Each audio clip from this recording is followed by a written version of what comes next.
തിരുവനന്തപുരത്ത് BJP സ്ഥാനാർത്ഥിയായി നിർമ്മല സീതാരാമൻ വരുമെന്ന് തുടക്കം മുതലേ കേട്ടിരുന്നു. ഇപ്പോൾ BJPക്കുള്ളിൽ തന്നെ ഒരു സർവേ മറ്റം നടന്നപ്പോൾ നിർമ്മലയുടെ പേരിന് പ്രാമുഖ്യമുണ്ടെന്ന് പറയുന്നു. ഒപ്പം നടി ശോഭനയുടെ പേരും പറയുന്നുണ്ട്. എന്തെങ്കിലും കേട്ടോ TG?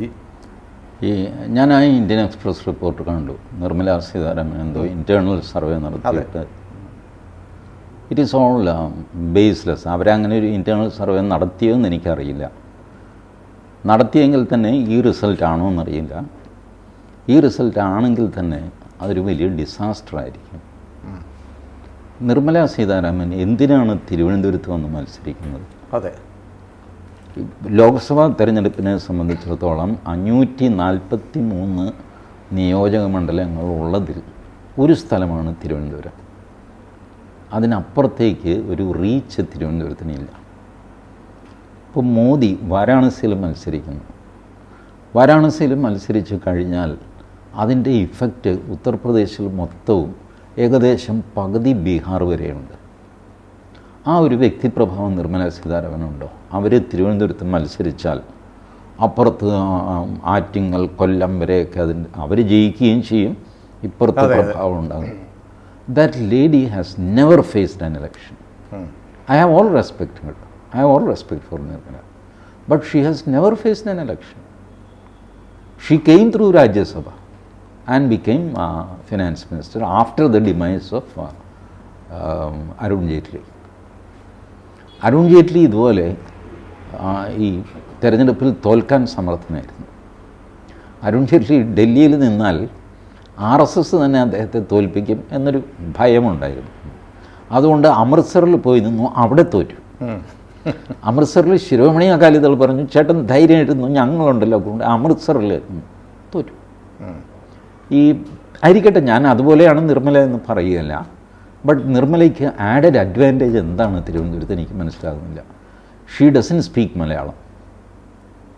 അവർക്ക് ഒന്നുകിൽ ഇംഗ്ലീഷ് അല്ലെങ്കിൽ തമിഴ് സംസാരിക്കാം.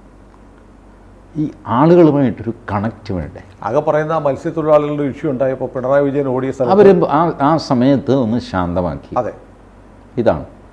That doesn't show anything in an election. അതേ തൊഴിലാളികൾ നിർമ്മലയ്ക്കെതിരെ വോട്ട് ചെയ്യും. അവരന്ന് പറഞ്ഞു she sitting in an authority. അവർ വാട്സാപ്പ് നമ്പർ കൊടുത്തു, ഓക്കെ ഫൈൻ. അതിനപ്പുറത്തേക്ക് അവർക്ക് വോട്ട് ചെയ്യേണ്ട കാര്യം എന്താ? ലത്തിൻ കമ്മ്യൂണിറ്റിക്ക് merely because she made a speech. And നിർമ്മലയുടെ സ്പീച്ചുകൾ മുഴുവൻ എടുത്തു നോക്കുക. She always compares her performance with UPA government, which is already over. 10 വർഷം മുമ്പുള്ള UPAയെ ഇപ്പോഴും നിങ്ങൾ കുറ്റം പറഞ്ഞിട്ട് അതിനേക്കാൾ മിടുക്കത്തിയാണ് ഞാൻ എന്ന് പറയുന്നത് ജനങ്ങളെ ഇമ്പ്രസ് ചെയ്യില്ല. അതെ, സ്വന്തം അച്ചീവ്മെൻറ്റ്സ് പറയണ്ടേ? UPA സർക്കാരിൻ്റെ കഴിഞ്ഞ അവരുടെ ലോക്സഭാ പ്രസംഗവും ഞാൻ എടുത്തു നോക്കി. കേരളത്തിന് കൊടുത്ത മറുപടിയിൽ അവർ പറയുന്നത് UPAയുടെ 10 വർഷം കൊടുത്തിരുന്നത് 862 കോടി, ഞങ്ങൾ കൊടുത്തത് 1,40,40,000 കോടി. Why are you comparing with UPA? UPA is dead long back. Now what is your achievement? ഇത് പറയാൻ അവർക്ക് അവരുടെ ഈ വാക്സാമർഥ്യം മുഴുവൻ ഇംഗ്ലീഷിലാണ്, നോട്ട് ഈവൻ ഇൻ തമിഴ്. അതെ, she speaks good in English. അങ്ങനെയാണല്ലോ രാഷ്ട്രീയത്തിൽ വന്നത്. ആന്ധ്ര BJPയുടെ ഒഫീഷ്യൽ വക്താവായിരുന്നു നിർമ്മല സീതാരാമൻ. നന്നായിട്ട് സംസാരിക്കുന്നതുകൊണ്ട് അവരെ ദേശീയ വക്താവാക്കി. ഇംഗ്ലീഷ് സംസാരിക്കും, ശ്വാസം വിടാതെ സംസാരിക്കും, ചൂടാകും, ഹിസ്ട്രിയോണിക്സ് കാണിക്കും, ഇതിനൊക്കെയുള്ള സാമർഥ്യം. അങ്ങനെ ദേശീയ വക്താവാകും. അങ്ങനെ പാർട്ടിയുടെ ടോപ്പിൽ കൊള്ളാമല്ലോ എന്ന് പറഞ്ഞിട്ട് രാജ്യസഭയിലേക്ക് എടുക്കുന്നു, പിന്നീട് മന്ത്രിയാകുന്നു. ഇതാണ് നിർമ്മലയുടെ ബാക്ക്ഗ്രൗണ്ട്. ഒരു ജനകീയ ബാക്ക്ഗ്രൗണ്ടുള്ള ആളല്ല നിർമ്മല. മോദി ക്യാബിനറ്റിൽ പലരും ഇങ്ങനെയുണ്ട്, അവർ എക്സ്പേർട്സാണ്, ബട്ട് അവർ പീപ്പിൾ ഫ്രണ്ട്ലി അല്ല, അല്ലെങ്കിൽ ജനകീയൻ എന്ന് പറയുന്ന സ്വഭാവത്തിൽ ഗ്രാസ് റൂട്ട് ലെവലിലുള്ള ബന്ധം, ഗ്രാസ് റൂട്ട് ലെവൽ ബന്ധം, ഒരു തെരഞ്ഞെടുപ്പ് ജയിക്കാനുള്ള സാമർഥ്യം. ടേക്ക് നിതിൻ ഗഡ്കരി, അങ്ങനെ ഇത് രണ്ടുമുണ്ട്. സൈലൻ്റ് ആണ്. യോഗി ആദിത്യനാഥ്, ഇത് രണ്ടുമുണ്ട്. ജോലിയിലും എക്സൽ ചെയ്യും, ഭരണത്തിലും എക്സൽ ചെയ്യും, ജനപിന്തുണയുമുണ്ട്. ഇത് രണ്ടും കൂടെ ഉണ്ടാവുക അപൂർവമാണ്. എല്ലാവർക്കും അത് ഉണ്ടാവണമെന്നൊന്നുമില്ല. അപ്പോൾ അങ്ങനെ ഇപ്പോൾ ഡയറക്റ്റ് IAS കേഡറിൽ നിന്ന് മോദി മന്ത്രിയാക്കിയ ആൾക്കാരുണ്ട്. അവർക്ക് എന്താ ജനപിന്തുണ? അവരുടെ അപ്പിയറൻസ് തന്നെ നോക്കുന്നത്. അവർ they speak in official language, ഭംഗിയായിട്ട് സംസാരിക്കും. ഭംഗിയായിട്ട് സംസാരിക്കും. ബട്ട് അതൊരു ജനപിന്തുണയുടെ ലക്ഷണമല്ല. ജനങ്ങളുമായിട്ട് സംവദിക്കാൻ ഒരു പ്രത്യേക സാമർഥ്യം വേണം. തിരുവനന്തപുരത്ത് ബി ജെ പിക്ക് എന്താ സംഭവിക്കുന്നത്? എ ക്ലാസ് മണ്ഡലമാണ് തിരുവനന്തപുരം ജില്ല. പൊതുവെ ബി ജെ പിക്ക് സ്വാധീനമുള്ള ജില്ലയാണ്. അവിടെ ആദ്യം കവടയാർ പാലസി എന്ന് പറയുന്നു, പിന്നെ രാജീവ് ചന്ദ്രശേഖറിൻ്റെ പേര് ഒരു ക്യാമ്പയിൻ പോലെ കഴിഞ്ഞ് 2-3 മാസമായി ചില കേന്ദ്രങ്ങളിൽ നിന്ന് വരുന്നുണ്ട്. പിന്നെ ഇപ്പോൾ നിർമ്മലയെ പറയുന്നു, ഇപ്പോൾ ശോഭനയുടെ പേര് പോലും പറയുന്നു. ഒരു സ്ഥാനാർത്ഥിയെ കണ്ടെത്താൻ ബി ജെ പിക്ക് കഴിയുന്നില്ലേ? ഇത് ബി ജെ പി പറയുന്നതല്ല, മറ്റുള്ളവരെ കൊണ്ട് ബി ജെ പി പറയിക്കുന്നതാണ്. ഇതിട്ട് ഇങ്ങനെ ഡിസ്കഷന് വിട്ടുകൊടുക്കാനുള്ള സമയം കൊടുക്കരുത് ആൾക്കാർക്ക്. അഭ്യൂഹങ്ങൾ പരക്കും, വെസ്റ്റഡ് ഇൻട്രസ്റ്റ് പ്രവർത്തിക്കും കൂടുതൽ സമയം കൊടുത്തു കഴിഞ്ഞാൽ. അത് വെച്ച് താമസിക്കുക. അതാണ് കഴിഞ്ഞ ദിവസം സുനിൽ ചോദിച്ചപ്പോഴും ഞാൻ പറഞ്ഞ ഏറ്റവും വേഗം സ്ഥാനാർത്ഥി ലിസ്റ്റ് പുറത്തു വിടണം. അല്ലെങ്കിൽ ഇതുപോലത്തെ അഭ്യൂഹങ്ങൾ കൂടി വന്നിട്ട് സ്ഥാനാർത്ഥിയെ കണ്ടെത്താൻ പറ്റുന്നില്ല.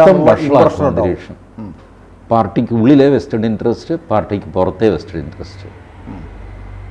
ഇപ്പോൾ ഇന്ത്യൻ എക്സ്പ്രസ് എഴുതുന്നു, ഇൻറ്റേർണൽ സർവേ നടത്തി നിർമ്മലാ സീതാരാമനാണ് കൊള്ളാവുന്ന സ്ഥാനാർത്ഥി. ഏത് internal survey? Who told you? Who conducted the survey? അതുപോലെയാണ് മനോരമ ശോഭനയുടെ പേര് വാർത്തക്കിടയിൽ ഒരു വരി. എവിടെ നിന്നാണ് ഇതൊക്കെ ഉണ്ടാവാൻ കാര്യം എന്തുകൊണ്ടാണ്? ബി ജെ പി സ്ഥാനാർത്ഥി ലിസ്റ്റ് പ്രഖ്യാപിച്ചില്ല. പ്രഖ്യാപിച്ചാൽ ആ നിമിഷം ഈ അഭ്യൂഹങ്ങൾ ഇല്ലാതെയാവും. കഴിയും. അല്ല, മനോരമ പറയുന്നൊരു ന്യായം, ശോഭന വന്നിട്ട് തൃശ്ശൂർ വനിതാ സമ്മേളനത്തിൽ പങ്കെടുത്ത് ഹ്യൂജ് ഫാൻ ബേസ് എന്ന് മോദിയെക്കുറിച്ച് പറഞ്ഞു, കൂടിയിരിക്കുന്ന ആളുകളെ കൊണ്ട് കണ്ടിട്ട്. ഇതും ഇതിലപ്പുറമൊക്കെ പറയും. ഈ പറയാനുള്ളൊരു ഇടം കൊടുക്കരുതെന്നാണ് എൻ്റെ പോയിന്റ്. ഈ പറയാനുള്ള ഇടം കിട്ടുന്നത് എന്തുകൊണ്ടാണ്? ഇതിങ്ങനെ അൺഡിസൈഡഡായിട്ട് കിടക്കുന്നതുകൊണ്ടാണ്. തൃശ്ശൂരിൽ സുരേഷ് ഗോപിയുടെ സ്ഥാനാർത്ഥിത്വം പോലും ഇപ്പോഴും ഉറപ്പില്ല. നമ്മൾ ഇന്നലെ സംസാരിച്ചു. എന്ത് ചെയ്യും? സുരേന്ദ്രൻ ഇപ്പോൾ അടിയന്തരമായി ഡൽഹിക്ക് പോയിട്ടുണ്ട്. ഈ സുരേന്ദ്രൻ എന്ത് ചെയ്യും ഇതിൽ? The decision has to come from Delhi. അതെ. 543 സ്ഥാനാർത്ഥിയുണ്ട്. 543 × 4 അല്ലെങ്കിൽ 3 എന്ന് വെച്ചു. ഏകദേശം 1500 പേരുകൾ കൺസിഡർ ചെയ്തിട്ട് വേണം അതിൽ നിന്ന് സ്ഥാനാർത്ഥികളെ തീരുമാനിക്കാൻ. അതിൽ ഒന്നാണ് കേരളം. കേരളത്തിൽ 20 എന്ന് പറഞ്ഞു കഴിഞ്ഞാൽ 23 60 പേരുകൾ. 5ആണെന്നും കേൾക്കുന്നു. അങ്ങനെയാണെങ്കിൽ 25 100 പേരുകൾ പരിഗണിച്ചിട്ട് ആദ്യം നിന്ന് ഫിൽട്ടർ ചെയ്ത് 20 പേരെ എടുക്കണം. ഈ പ്രോസസ്സ് ഒരു 6 മാസം മുമ്പേ തുടങ്ങിയാൽ എന്തായിരുന്നു? തുടങ്ങിയിട്ട് ആ കേരളം ഇങ്ങെടുത്ത് അതും തീർത്ത് വിട്. ഇത് ചെയ്യരുതോ? ഇത് ചെയ്യാത്തതിന് ഒരു എക്സ്പ്ലനേഷൻ എനിക്ക് ഐ ഡോണ്ട് അണ്ടർസ്റ്റാൻഡ്. വലിയൊരു ഇലക്ഷൻ മെഷീനറി ഒക്കെ ബി ജെ പിക്ക് ഇല്ലേ? ഉണ്ട്. പിന്നെന്തുകൊണ്ടാണ് ഈ എല്ലാം I don't know. I just don't know. ഞാൻ ഒരു 1965 മുതൽ ഇത് കാണുകയും ഒരു 1970-71 മുതൽ പലപ്പോഴും ഇലക്ഷനിൽ ഒരല്പം ആക്റ്റീവായിട്ട് സപ്പോർട്ടീവായിട്ട് Jana Sangh, Janata party, B J P ഇതൊക്കെ ചെയ്തുകൊണ്ടിരുന്ന ആളാണ്. ഇങ്ങനെ ഒരു എന്താ അനിശ്ചിതത്വം അന്നൊന്നും ഉണ്ടായിരുന്നില്ല. We were a small party, but we use to decide our candidates. ഇപ്പോൾ കേരളത്തിലും ഓൾ ഇന്ത്യ തലത്തിൽ B J P is a big party. കേരളത്തിൽ you are a small party. What prevents you from announcing candidates? ഏതായാലും ഒരുപാട് താല്പര്യങ്ങൾ അങ്ങോട്ടും ഇങ്ങോട്ടും ഉന്ത് തള്ളു ഇതൊന്നും ഇല്ലല്ലോ. അതെ. ഏതായാലും സുരേന്ദ്രൻ പോയിരിക്കുന്നത് ഒരു ശുഭ സൂചനയായി. വെള്ളപ്പുക അവിടെ നിന്ന് വരുമെന്ന് കരുതാം. വെള്ളപ്പുക അവിടെ നിന്ന് വരാനായിട്ട് സുരേന്ദ്രൻ അങ്ങോട്ട് ചെല്ലേണ്ട കാര്യമൊന്നുമില്ല. വിളിപ്പിച്ചതല്ലേ? Okay, you can call it through online. ഇപ്പോൾ ജാഥ നിർത്തിവെച്ച് പോയിരിക്കുകയാണ്. എം ഡി രമേശിനെ ഏൽപ്പിച്ചിട്ടാണ് സുരേന്ദ്രൻ പോയിരിക്കുന്നത്. അത് തന്നെ. സി, വെൻ യു ഡിസൈഡ് ഈ പദയാത്രയുടെ ഡേറ്റ് തീരുമാനിക്കുമ്പോൾ you know the elections are fast approaching. All these exercise are to be done. ഇപ്പോൾ ഇത് ബ്രേക്ക് ചെയ്യേണ്ടി വരുന്നത് ഒരു നല്ല കാര്യമാണ്. ബ്രേക്ക് ചെയ്തിട്ടില്ല. ഞാൻ കെ സുരേന്ദ്രൻ പദയാത്ര നയിക്കുന്നു എന്ന് പറഞ്ഞിട്ട് ഒരു ദിവസം പെട്ടെന്ന് 2 ദിവസത്തേക്ക് രമേശ് നയിക്കും കേട്ടോ, ഞാനൊന്ന് ഡൽഹി പോയിട്ട് വരാം.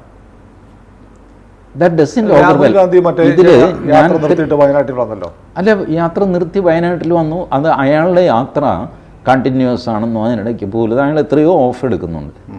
രാഹുൽ ഗാന്ധിയുടെ യാത്ര. അത് മാത്രമല്ല, രാഹുൽ ഗാന്ധിയുടെ യാത്ര വെച്ചിട്ട് നിങ്ങൾക്ക് BJP യാത്രയെ ന്യായീകരിക്കാൻ തുടങ്ങിക്കഴിഞ്ഞാൽ ഒരുപാട് കാര്യങ്ങൾ ചെയ്യാൻ പറ്റും. മനസ്സിലായി?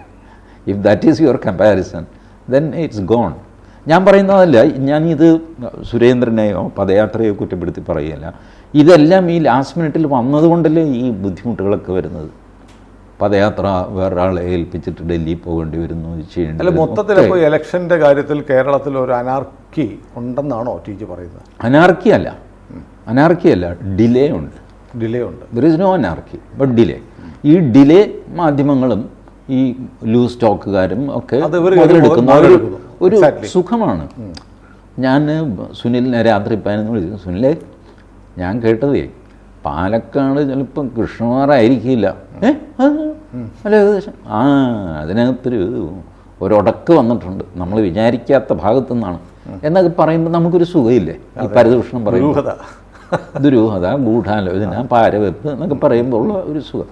ഇത് എല്ലാവരും ചെയ്യും. If you get time, people will enjoy that time. അതിന് സമയം കൊടുക്കരുതായിരുന്നു BJP. ബാക്കിയുള്ളവർ UDF കൊടുക്കുന്നത് എനിക്ക് മനസ്സിലാക്കാം, LDF കൊടുക്കുന്നു, കാരണം അവർക്ക് അവരുടെ വലിയ മുന്നണിയൊക്കെയാണ്. ഇവർക്കതൊന്നുമില്ലല്ലോ. അതെ, പ്ലീസ് ഡൂ ദാറ്റ് ഇമീഡിയറ്റ്ലി. ഉടനെ വരുമായിരിക്കും. ഇത് ചുമ്മാ ഇനിയിപ്പോൾ മിക്കവാറും നാളെ വരുന്ന നോക്കിയോ, മോദി തിരുവനന്തപുരത്ത് മത്സരം. അത് പറഞ്ഞു കഴിഞ്ഞ് എത്ര പേര്, എനിക്ക് മനസ്സിലായില്ല ഇതൊക്കെ എന്താ. ഒരു വർഷമായിട്ട് ഓടുന്നൊരു കഥയാണ്. അല്ല, മോദി സിമ്പതൈസേഴ്സ്, BJP സിമ്പതൈസേഴ്സ് പോലും ആഗ്രഹിക്കുന്നത് മോദി തിരുവനന്തപുരത്ത് വന്ന് നിന്ന് കഴിഞ്ഞാൽ പിന്നെ നമുക്ക് ജോലിയില്ലല്ലോ. പിന്നെ ജയിക്കുന്ന ആ കാരണവരുടെ ഉത്തരവാദിത്തമാണ്. കാരണവർ എന്തെങ്കിലും ചെയ്തോളും, നമുക്കിങ്ങനെ സോഷ്യൽ മീഡിയയിൽ വാട്ടം പിടിച്ച് നിന്നാൽ മതി. This is what all petty minded demands. Nirmala സീതാരാമൻ്റെ പേര് വരുന്നത് ഇതുകൊണ്ടാണ്. നിർമ്മലാ സീതാരാമനെ കൊണ്ടുവന്ന് നിർത്തി കഴിഞ്ഞാൽ പിന്നെ നമുക്ക് പണിയില്ല. അവർ പണിയെടുത്തോളും, അവരെന്തെങ്കിലും ചെയ്തോളും. ജയിച്ചില്ലെങ്കിൽ ഭയങ്കര ഫേസ് ലോസ് ആണ്. അതുകൊണ്ട് അവർ ചെയ്തോളും, നമുക്ക് ജോലിയില്ല. We are happy and relax. ഈ റിങ്ങിലിരുന്ന് നമുക്ക് കളി ഞാൻ ആലോചിച്ചത്, ഇങ്ങനെ ഒരാൾ വരുമ്പോൾ അതിൻ്റെ ഈ എഫക്റ്റ് എല്ലാ മണ്ഡലത്തിലും വരും. അപ്പോൾ it's not going to happen. നിർമ്മലയ്ക്ക് ആ ഒരു റീച്ചൊന്നും ഇല്ല. നിർമ്മല വേണമെന്നില്ല, ശോഭനയെങ്കിൽ ശോഭന ഒന്ന് വന്നോട്ടെ, അല്ലേ? അല്ല, സ്ഥാനാർത്ഥി നിർണയം ഏറ്റവും വേഗം ചെയ്യുക. ഞാൻ ആരുടെയും പേരൊന്നും പറയില്ല, ആരെങ്കിലും ഒന്ന് വന്നോട്ടെ. യെസ്. അപ്പോൾ എത്രയും പെട്ടെന്ന് പട്ടിക വരട്ടെ, BJPയും ഇലക്ഷൻ രംഗത്തേക്ക് സജീവമായി ഇറങ്ങട്ടെ. എല്ലാവർക്കും വിജയാശംസകൾ. യെസ്. കൂടുതൽ വാർത്തകളും വിശേഷങ്ങളും നിങ്ങളിലേക്ക് എത്താൻ ABC മലയാളം സബ്സ്ക്രൈബ് ചെയ്യുക, ബെൽ ബട്ടണും അമർത്തുക.